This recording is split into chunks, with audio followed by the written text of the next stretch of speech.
Live Fit Podcast, episode 105 with JJ Virgin. Listen as she discusses the power of the mind. You know, your body goes where your mind leads. That's an awesome statement. You cannot outgrow your mindset.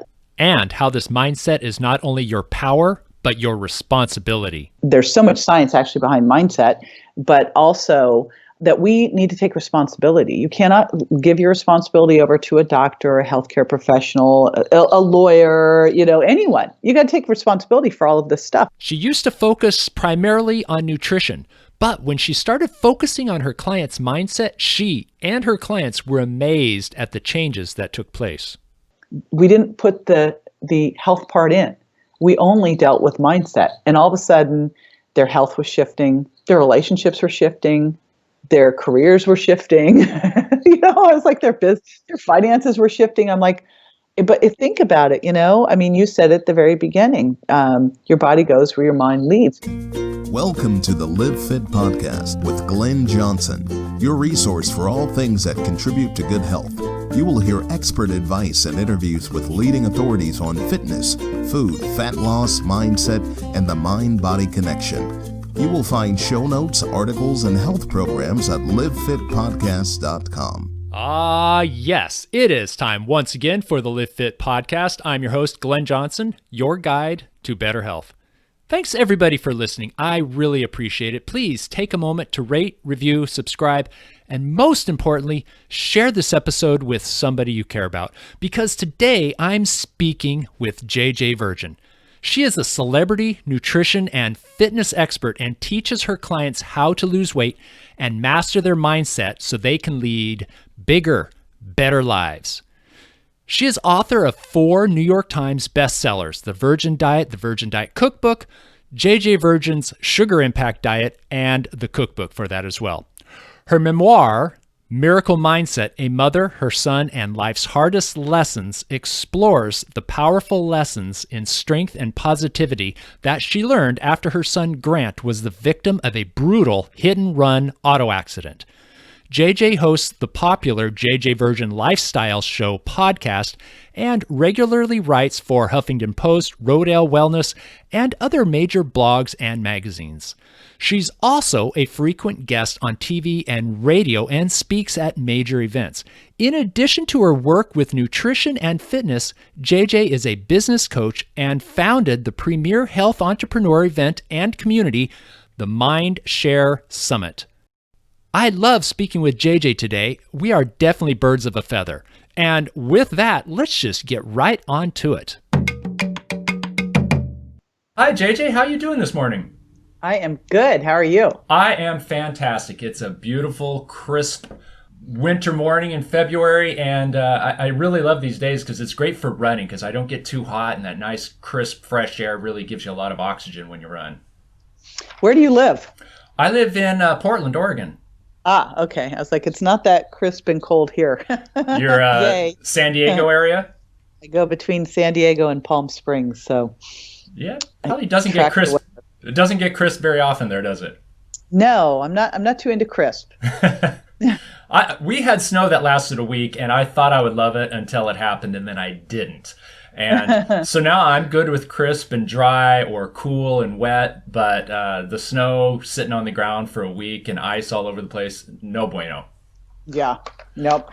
JJ, I brought you on today because you have a new book. I've been a follower of yours for quite a while, and in fact, my wife did one of your diets. It was recommended to her from a naturopath, and she really benefited from it. So you've been on my radar for a while, but then when you came out with the new book, The Miracle Mindset, I really had to have you on the show because this is something that I've been talking about to my listeners and my clients and my students for a long time, because I've found over the years that really your body goes where your mind leads, and your body's not going to go anywhere your mind doesn't lead it to. And I've seen so many people start diets, fail diets, do all these things, but they didn't really have their head in the right place. They kept trying to squeak by. They kept trying to do the diet, but still enjoy their whatever the thing that was keeping them from success. You know, they're eating cakes or drinking too much alcohol or not exercising, thinking they're still 23 and can get away with it. So when I saw this new book of yours,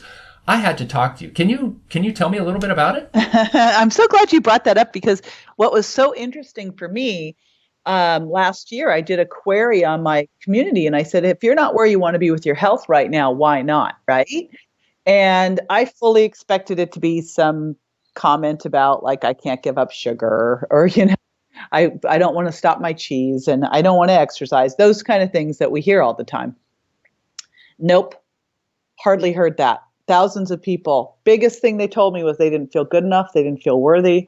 I was like, my gosh, just like what you said, your body goes where your mind leads. That's an awesome statement. You cannot outgrow your mindset. So I went, I would never have thought of that.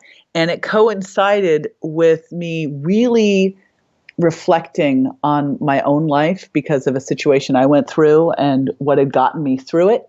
And so it's like the stars collide and help me realize it's like it's nutrition, fitness, and mindset. Those are really the three pillars of health. Yeah, and that's really funny because I developed a program for weight management, health improvement, and I had those pillars, and I still do. That's what Live Fit for Life is all about, is the pillars that you just mentioned. The pillars of good health are mindset, nutrition, and physical activity. And okay, so, Glenn, we have to tell everybody that we did not have this conversation beforehand. I was pretty blown away that you said that. Maybe you were investigating me or something. We have not talked about this, and I did not know that. So there you go. Well, great minds, right? And I like a lot of the things that I've done over the years. It came out of listening to clients and going, and I've been studying everything related to nutrition, exercise, functional medicine for 30 years now. Mm-hmm. But at the same time, I've also been a massive student of personal development. But it was really kind of my own thing, and I just sort of owned it, and it became part of me. And so I didn't really think about being prescriptive with it like I've been with diet and exercise until now. Gotcha. Right. So what caused this shift from the previous, quote unquote diet books, nutrition books you've had in the past to the mindset book? Just hearing this from your people? So 4.5 years ago, it was when the Virgin Diet was getting ready to come out. It was a couple weeks prior to that, and it was a really insane time because I'd invested everything into the book and to the public television show I was doing. I was full into it, and I'd also borrowed money, so I was like way back past being all in. And I'm the financial support for my family. I've got 2 boys. At the time, they were 15 and 16, and my older son was the victim of a hit and run accident. Oh my God. Literally left for dead in the street. And wow. He was airlifted to the local hospital. And when we got there, we found out that he had an injury, a torn aorta, that was going to kill him sometime in the next 24 hours because it was going to rupture if it wasn't repaired. But wow. He also had multiple brain injuries. His brain was bleeding. And so the surgery he needed was super specialized, not something they could do at that hospital because it had to be done without a blood thinner. Otherwise, his brain would bleed out. And so the doctor told us, he goes, he's not going to survive another airlift, and you're just going to have to let him go. Right. Yeah. He goes, the advice of the doctor was he's going to die sometime in the next 24 hours.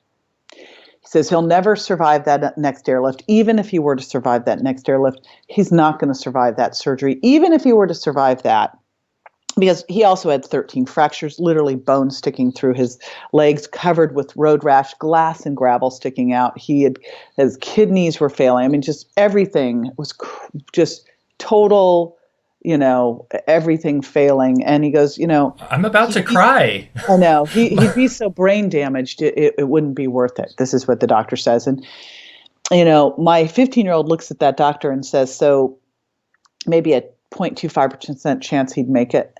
And the doctor says, yep, that's about right, son. And he says, we'll take those odds. And and we did. And one of the doctors there said, there was brain activity, so good luck, and that's all you needed to hear. Is if he'd been brain dead, we would have had a very different situation, but he still was in there. And, if you're a parent, you fight for your kid. Like you fight. I was like, as long as there's still a possibility, I'm not going anywhere. Mm-hmm. I'm still trying. So we airlifted him. We had we had 5 surgical teams working on him at the hospital, Harbor UCLA, and they saved him.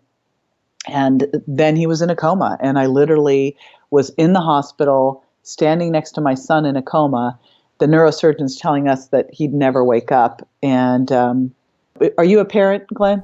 Oh, yes, I am. I have a 9 and 11-year-old. And I was going to say I can empathize about a millimeter because my son, when he was 6 weeks, was in intensive care. So I have like a smidgen of what you were going through. But not to the extreme by far. But, you still feel the same emotions. Yes. And, so there we are, we're standing there. And I don't know if you've ever felt like as a parent, you'd like to do a do-over. Oh, yeah. Daily. I was like, I could have handled it better. So I'm looking at my ex-husband. I go, I think we're going to have a do-over here. And let's just decide he's going to be 110%. Because you have to hold on to big hope. So I was standing there in the ICU holding Grant's hand, and I said, Grant, you're going to be 110%. You're a warrior. That's what your name means.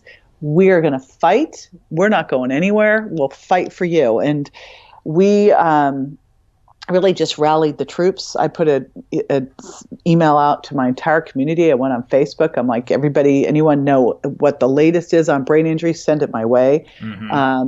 But while all this is happening and he's in the coma, I'm also have a book coming out, and people are like, I can't believe you're doing this. And I'm like, I'm the only, I pay all the bills. And if this book doesn't go, then I can't pay for any of this. And I know, just last year alone, his medical bills that were not covered by insurance were $55,000. Wow. Yes. Wow. Crazy stuff. So, it's not one where you go, okay, that'll be waiting for me when I come back. I had a book coming out. It was like, if it didn't go, I was done. Yeah. So, and I knew that. So it was like, I didn't have a choice. My back was up against the wall. They say, if you want to take the island, burn all the boats. I had to do both. Wow. So yeah, it kind of was it was not the expected book launch that you had probably been thinking of for quite a while. That really is to say a buzzkill is certainly an understatement. But what was interesting is it took it took all the I think I'll try to do well with my book. That took it out of everything. I am going to do well with my book. It didn't seem like, I had to do it. That was it. Yeah. Can I ask one question? How old was Grant at the time? He was 16. Could you imagine, if there was any possibility that someone could survive through it, that you wouldn't fight for it? With a 16-year-old. I mean, when we got to Harbor UCLA, they go, oh, you'd be amazed what kids can survive. And I'm like, okay, and I also knew that there's so many things that you can do out there. Plus, because people always say, well, what saved your son? And I know the ultimately of what saved my son, but it was also, it was a lot of prayer, fish oil, amazing surgeons, great nutrition. It was like all of the above. But ultimately, what saved my son was our mindsets. I mean, my son, that first saying, we'll take those odds, saying that to a doctor at 15, we'll take those odds. That's awesome. And, us the next day going, he's going to be 110%. And then operating from that principle when, all the doctors were saying, he's never going to wake up. I'm like, oh yeah, he's going to wake up. He's not going to walk. Oh yes, he's going to be like, think of him like Kobe Bryant, treat him that way. It was, and I say all this now, and it was absolutely frightening all the way through. And the scarier it gets, the more you have to hold on to a big purpose, a big dream to keep that courage up, right? Because otherwise you could get paralyzed by the fear. But I kept putting plans in action and staying in forward motion, and that calmed me down. Wow, that is just a scary, amazing, fantastic, just unbelievable story. And I've heard stories like that before, but to hear you tell it in person is just really something. So how is he now? What's his physicality like? So it has been the biggest challenge. Like, in some ways people would think, oh my gosh, those first 4.5 months in the hospital. And I literally set up like a command center in the hospital. I had, working on my book launch. The hospitals let me do interviews from the hospital. I mean, I was like full court press. We're doing both. I did great. Both. And, but the real heavy lifting and challenge actually came when we took him home, because what I was unaware of, and I will be doing something about this, but at the time, I didn't understand what it meant to have a brain injury. Now, this is crazy that this information is not more readily available. There are 17 million brain injuries a year, everything from, a mild concussion to what my son had, which is a severe traumatic brain injury. But there's 17 million traumatic brain injuries a year. Wow. And we don't, would you ever have known this? It is the leading cause of death in children. I did never heard this. Yes. And because they fall and damage their brain. Well, they hit their, and like, when you hit your head, 25% of people with a brain injury have suicidal ideation. So it's a big cause of depression, memory loss. It tweaks your hormones. All sorts of stuff happens. And all I was told at the hospital was when he was in a coma, they said, when he wakes up, it'll be ugly. Now, I did not have any clue that meant for a long time. And then I was told that your brain has its own time schedule to heal. Yeah. Not right. That is not true. I did fish oil. I did all sorts of nutrients. We've done neurofeedback. We've done stem cells. Not true that your brain has its own time schedule. Oh. Now, what's cool is you can heal your brain at any time. You can always be healing your brain. So if you've had a brain injury, like I had a brain injury 10 years ago, you can still heal that damage now. But the idea that there's nothing you can do is wrong information. And there's a ton you can do, and you really need to understand, because when someone has a brain injury, it's not just what happened to them, it's what happened to their entire family, because we all had to go through this with him. And, he would get depressed, he'd get suicidal, he'd get anxious. As he came out of the brain injury, and old memories started coming back. A lot of the memories that first come back are actually the memories of bad things or things that scared you. Wow. Because your amygdala comes up and says, okay, I got to protect you. So I was like, why is he being so negative? What is going on? And I didn't understand because no one had told it. And so I will be creating the, how you maneuver this, because I couldn't find resources. And fortunately, I have an amazing group of people around me. I had Dr. Daniel Amen coming into the hospital to help, and just some amazing people helping me. But it was super stressful to not have the information. And the problem with brain injuries and healing from brain injuries, it's not like a broken leg where it does it pretty much in one way and it's very predictable. If the person doesn't get enough nutrients, then it's going to go slower. But if they get appropriate nutrients, the bone in the leg or wherever is going to heal in 6 to 8 weeks. It's that sort of thing. But the brain, it's really hard to tell how much damage and how long it's going to take to heal. And I'm glad you were giving them appropriate nutrition, and even more so than a healthy person would need. I'm sure you need much more for recovery. So first thing that I did, and again, I take this back to, I believe it is one of my key tenets in my business is first to give people science-based solutions. And there's so much science actually behind mindset, but also that we need to take responsibility. You cannot give your responsibility over to a doctor, a healthcare professional, a lawyer, anyone. You got to take responsibility for all of this stuff. So Absolutely. I was like, okay, how am I going to get them to 110%? And I knew it was going to be 1% at a time. right? 1% at a time. Mm-hmm. And I just looked for any small shift in anything I could do. And we were doing essential oils in the hospital. We were doing fish oil. He was on fish oil before, as everybody should be, because it is one of the key things that probably protected him, and he was able to get off the concrete in the first place because it protects your brain from injury. Mm-hmm. And then we got him back on fish oil. It took us a while to get him up to as high a dose as I wanted because the first hospital wouldn't let us, so I had to kind of do it behind their backs. But, So how high of a dose were you giving him? We got him up to 20 grams for a while there to just flood him and heal him. Nice. If you look at the research, when you really have this type of a situation, you flood the brain with 10 to 20 grams to help put out the fire, basically, mm-hmm. and heal. So super important. And then, we were doing essential oils. I was doing acupressure. When he came home, we did intrathecal stem cells, which has been amazing what has happened from that. Wow. But there's a lot of things that you can do in the hospital, though. As soon as he didn't have a feeding tube, I had a NutriBullet in there, and I was blending up smoothies and dumping in probiotics and amino acids and vitamin D and magnesium. I just was like, game on, here we go. Right. Right. So is he able to walk well now? What's his mobility like?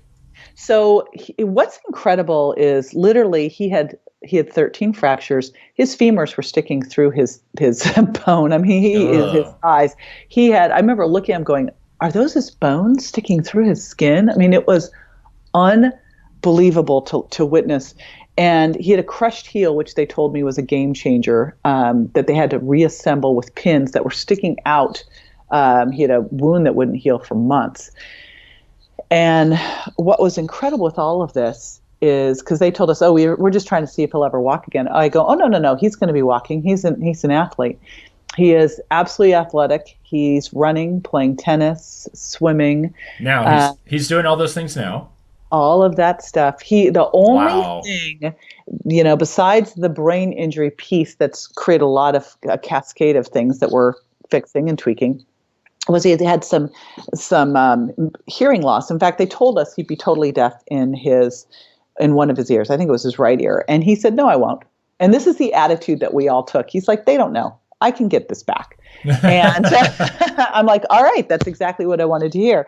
And it's interesting because he's now recovered a decent amount of that hearing. And so my goal was to have him better than before the surgery. And he is a better person than before. And the accident rather. And what was interesting is I asked him a couple of weeks ago, I said, Grant, we're standing at the side of the road. It's 4.5 years ago. Do you cross it? Do you cross the street? And he goes, yes, I do, Mom, because I'm better now for it. And, you think about it, Glenn, and name a time in your life that the most amazing, great, perfect, beautiful thing happened to you and you grew from it. Yeah. Right? I can't think of one. Nothing that traumatic. I've had lesser ones, and they're mostly, physical feats like riding my bike a long distance or, super fast. But those are a struggle. That was a challenge. Oh, very much. The point is, we don't grow from easy things. We grow from challenges. That's when we're at our best. That's when things turn around. And in the moment, you're not thinking, oh, goody, I'm going to grow. You're not thinking that. You're thinking, oh my gosh, I'm fighting to survive. This is the scariest thing ever. How can I get through this? Oh, I'm going to die. I'm going to die. I can't do this. And then you do, and you think, I guess it wasn't so bad. And that's the point. You do. You lean into it. You had a challenge show up, and you have a choice. You could I had a choice that night. I could have let him go. It would have been the easy thing, right? Right. Or you're courageous, and you step into it, and you go, no, I'm fighting. And every time you step into it and you say, no, I'm fighting, you train your mindset muscle to be able to show up bigger, to be able to handle things. Because don't we know this for sure?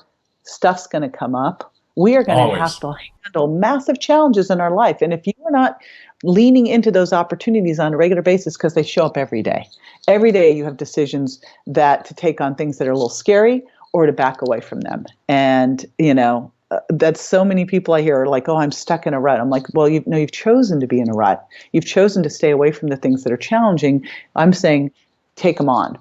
Absolutely. Because every time you do, it's just like it's like that big bike race. You go, oh, that wasn't as big of a deal as I thought it was. Now what's next? Right. You don't go from easy. I think that's the main point. And a lot of people, they do get stuck in those ruts, or they just accept that they're overweight and out of shape because they don't want to make those hard decisions or hard changes in their life. And I was gonna ask you that how does your mindset about mindset with your son and all that relate? How can somebody else use that with health improvement? So my mindset about mindset. What's your mindset about mindset? Yeah. My mindset. So since we are in the health and fitness world here, this is the metaphor I use, and it's works so well, is your mindset is a muscle. Your mindset's a muscle, which means you can grow it, you can build it, you can develop it, or guess what? If you don't, it's shrinking. There's no standing still with these things, right? There's no standing still in health. You can't get to a certain point in your health and go, cool, I'm done. Like, awesome, And it's the same here. Your mindset's a muscle. Now, when I put someone into my health programs, the first thing that I always do is I assess where they are, because I need to know their starting point, and what you measure, you can manage and improve. And so I was kind of racking my brain here with this whole mindset thing, because I knew that there was science behind resilience. It's very clear that people who go through challenges and come through them are happier, they're more successful, that gratitude can build resilience, that forgiveness can make massive changes in post-traumatic stress disorder. I mean, that community is huge. I mean, so there's clear information on the science behind this, but I was like, but how do you measure it, right? Yes. And so because I couldn't figure out how to do, because, the most cathartic thing that's happened to me since the accident was not writing the book. I did a documentary. Those actually, people were like, oh, this will be very healing. I go, it wasn't healing. It actually made it worse. I was like reliving it over and over and over. Oh, yeah. And then I started taking people through the process, because people kept going, how did you do this? And so I thought, how did I do it? And I went back and I went, what were the attributes that I used? I looked at other people who've gone through similar situations. And by the way, this story is specific, but they've gone through challenges in their life. I'm like, what are the attributes of these people I admire? I developed a scorecard for these attributes of being resilient, living in this abundant place. That's where I say Grant will be 110% rather than tolerating things and limiting yourself.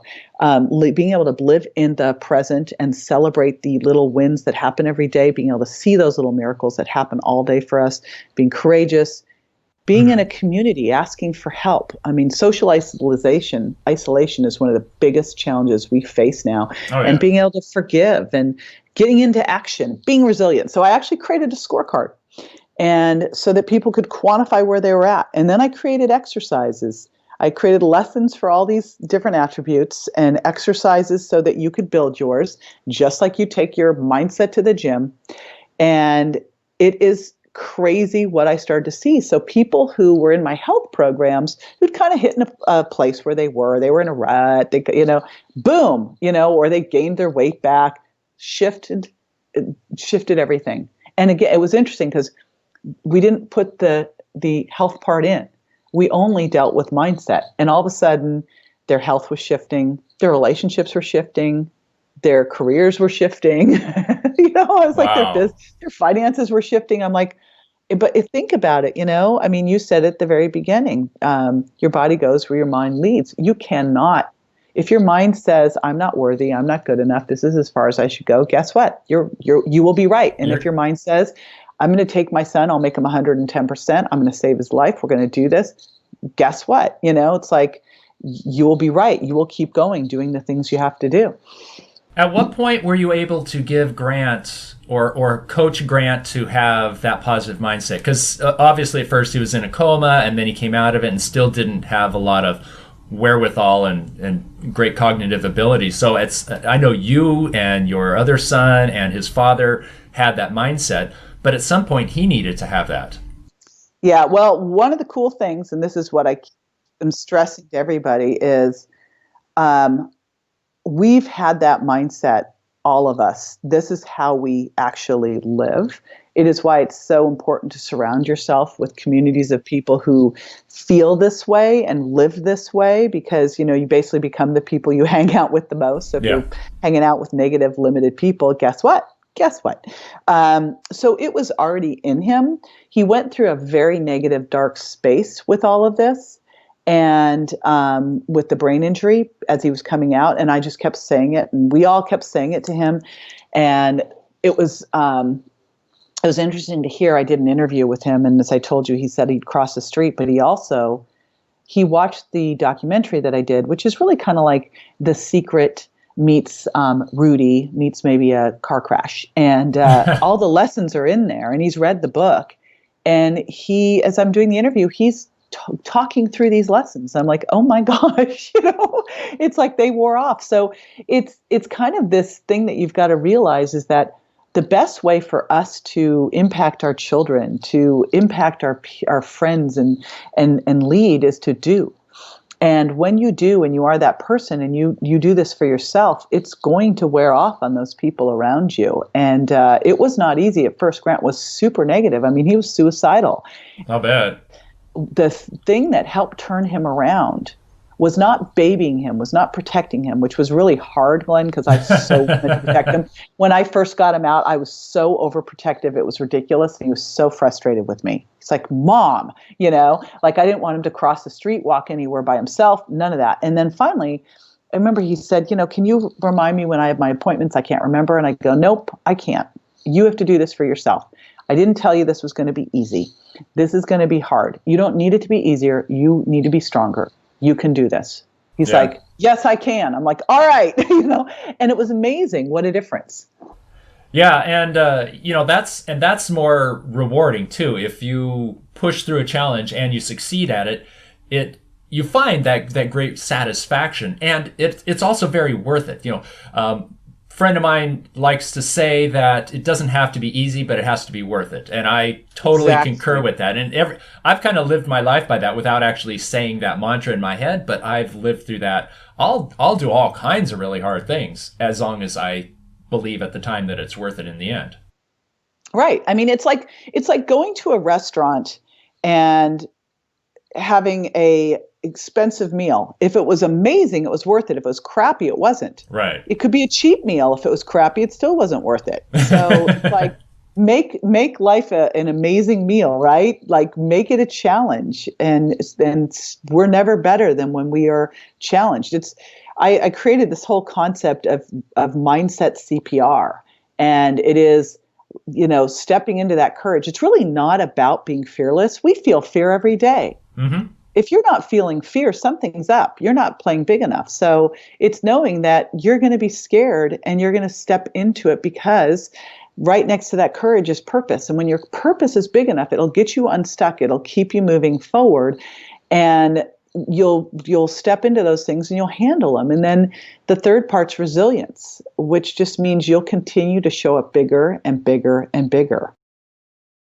Yeah, I was having this conversation with my 9-year-old son, and we were talking about bravery, and he wanted to do something but was scared. And I said, well, be brave, go and do it anyways. He said, but I'm scared. And I said, well, that's what bravery means. Not the absence of frightened, being scared or nervous or anxious, but going on with it anyways, because you know it's worth it. Mm-hmm. Right. So give us an idea of the structure of your book. It sounds to me like it's not a novel where you would read from the beginning to the end, but you have the scorecard for your mindset in there, and some other things. Well, it actually is. It's written. It's interesting. So it's a memoir. Okay. But it's a memoir with muscle, right? It's a memoir because I kept getting asked after this whole situation, like, how did you do that? So I thought, I'll write a book that'll tell the story. And then it'll share how I did it. What were the lessons? In reflecting, what was it that helped me through this? And it was interesting how so much of the personal development work I've done in my 20s, I had an amazing mentor early on, was in those lessons. And then I also went and I looked at people who have inspired me in my life, who I admire, who I knew had gone through challenges. And it's so interesting because the lessons were universal. Like we all had different challenges. And I think anyone reading the book will relate to, one or more of us. But the lessons that we went through were so universal. So that's the book. I also did a documentary alongside it And the documentary really is my story, but again, we weave those lessons into it. And then the final piece I put together with it was I realized as I was doing all of this that I needed to have a program to take people through, because again, they were like, okay, how do I do this? And while the movie showed them the story and the book really dove into the lessons, there needed to be more. And so I put together a 5-step process so that people can build their miracle mindset and then, keep that mindset going. Because again, it's a muscle. So you can't just build it and be done with it. Right. And yeah, you have to keep working it. But one of the struggles I found when I'm coaching my clients is they don't believe that their attitude, their mindset can change. They've been on multiple diets and failed, and they feel that they're just destined to be overweight and out of shape and unhappy for the rest of their lives, and they don't believe that can actually change. How would you address that? So if you don't believe you can't, you're right. If you believe you can, you're right. That's one of the biggest challenges out there, is that if you are in that fixed mindset, and Carol Dweck, I don't know if you've heard of her. She's a Stanford psychologist. Yeah, like I bow down to this woman. Yes. Who shows that, and I put it into my scorecard. She talks about a fixed mindset where you believe that life happens to you, you're a victim, but I don't believe people are stuck with that fixed mindset. I think that they aren't aware that they can shift.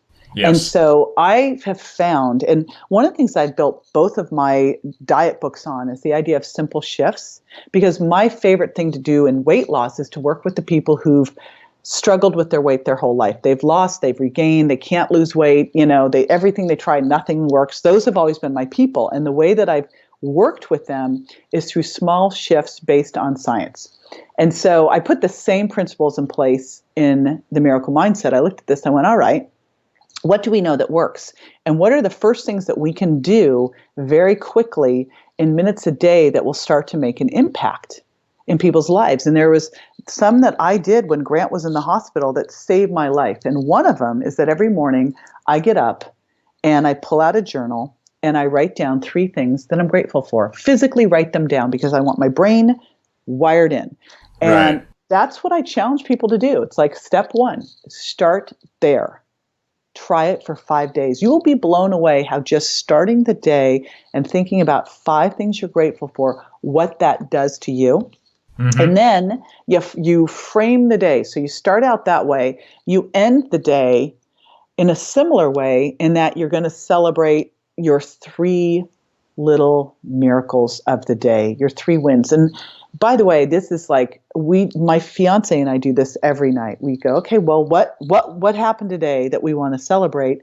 And when Grant was in the hospital, it was he fluttered his eyelids, he squeezed my hand, right? He made eye contact. I mean, I was looking for every little miracle that could tell me he's going to be 110%. Yeah. But you know what? We train ourselves when we do this to see the miracles around us, because they are all around us every single day. And that's what we're doing with that day framing. And then if things go sideways during the day, because they most likely will at some point during the day. Right, right. Something always happens, yeah. Something's going to happen, right? And so what I teach people to do there is, and this is the easiest way, and I just used it I use these things every single day, and they totally work. And they've helped me through this whole time period with Grant where things were just super challenging, is if I am just feeling overwhelmed, stressed out, anxious, I will reach out to someone and shoot them a little appreciation.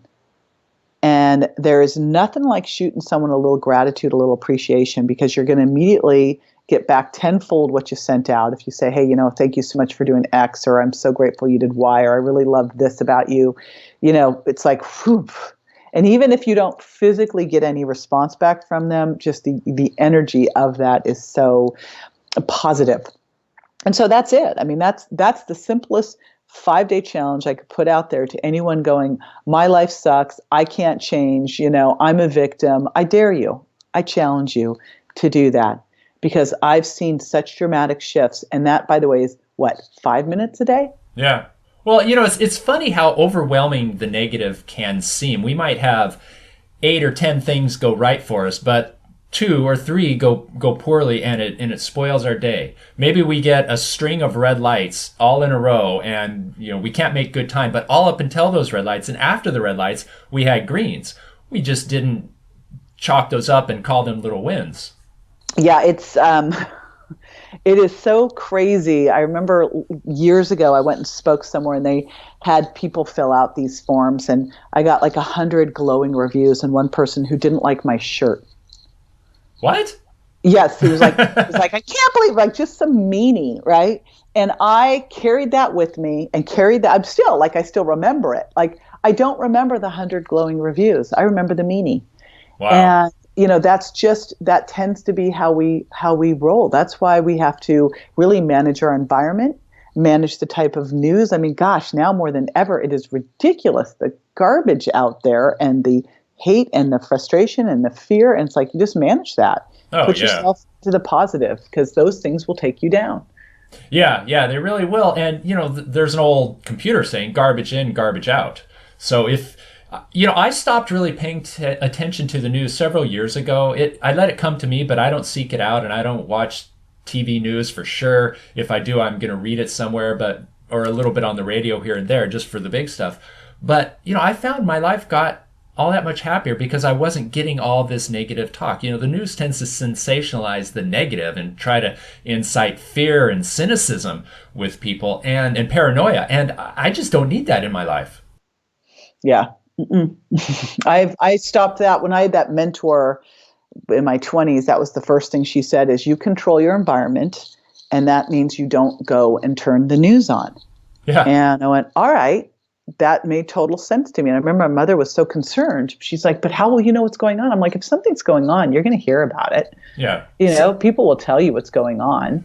But, you turn on the news and there's car crashes and murders. And I'm like, I don't need to hear this. It's horrible. Well, plus the big stuff's going to be on the late night talk shows, like Jimmy Kimmel, etc.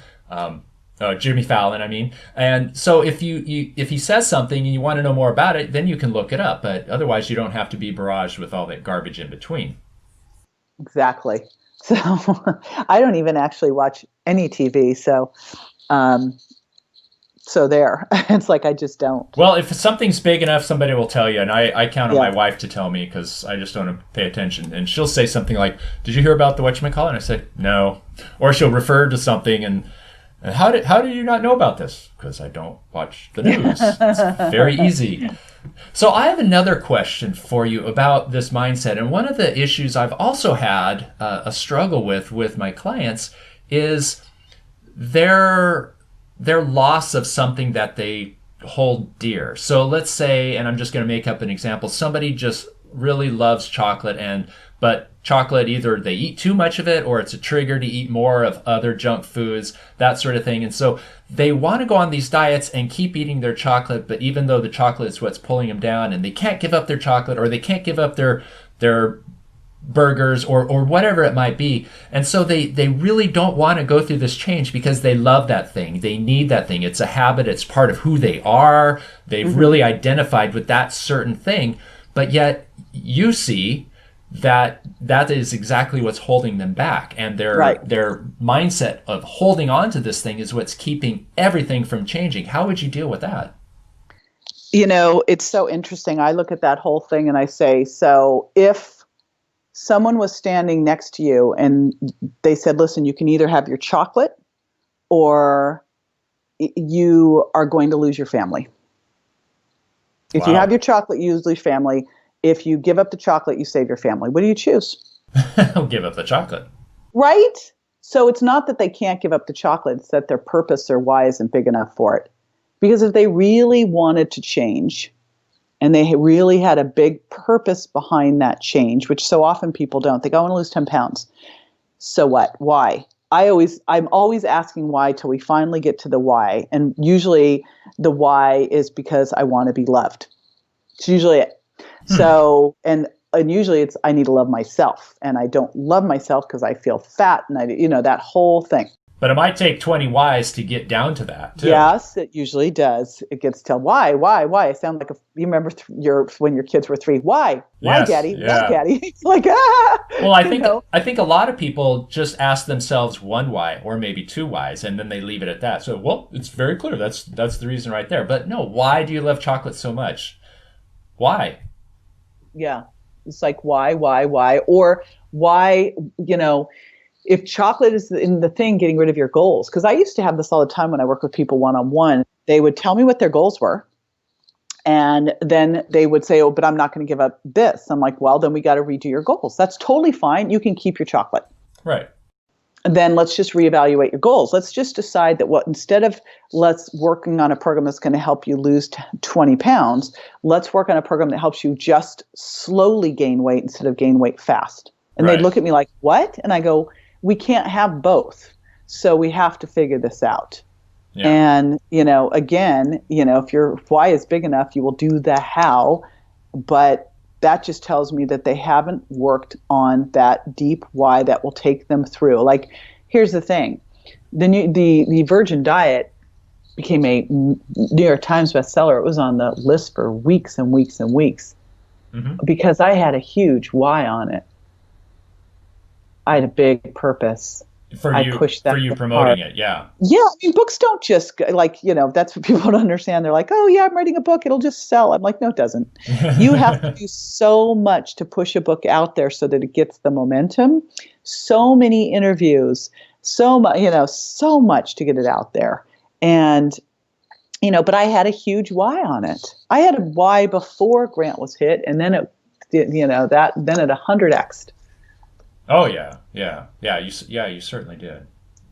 Well, thank you, JJ. This has been really enlightening, and it's amazing to hear another like-minded person too. You've said a lot of the things that I say to my clients or that I have in my Live Fit for Life program, and it's pretty funny about the pillars of good health. I've never heard anybody else say that. I've not seen it, but I literally have that all over my programs. So it's really been awesome talking to you. I wish you the best of success with your book. When does it come out? Comes out February 21st. We start our premiere of our movie, comes out online. It'll be on public television, a couple other places too, but it'll be online starting February 8th. We're doing a special promotion for it. How can people find out more about it or more about you? Easiest thing to do is to go to jjvirgin.com. Then we kind of tell everybody from that point, and also on my Facebook page at JJ Virgin Official. Wonderful. Well, I will, of course, have a link to that on my show notes page at livefitpodcast.com. And I hope you have a wonderful day and the best of luck. Thank you. You too. If JJ's story about her son's accident sounded a little familiar, it might be because back in episode 45, I spoke with a man named Hal Elrod. He wrote a book called Miracle Morning, which was inspired by a horrific auto accident that he nearly died from. So there's a couple parallels right there. And he also recommended gratitude. Now, if you haven't heard that episode, it's really motivating. So I strongly recommend going back and listening to episode 45 with Hal Elrod. And as usual, I will have a link on the show notes page. Talk to you later. Thank you for listening to this episode of the Live Fit Podcast. Please subscribe and share with someone you care about. Read show notes, articles, resources, and learn more about our weight management programs at livefitpodcast.com. Once again, thanks for listening, and always remember to live fit.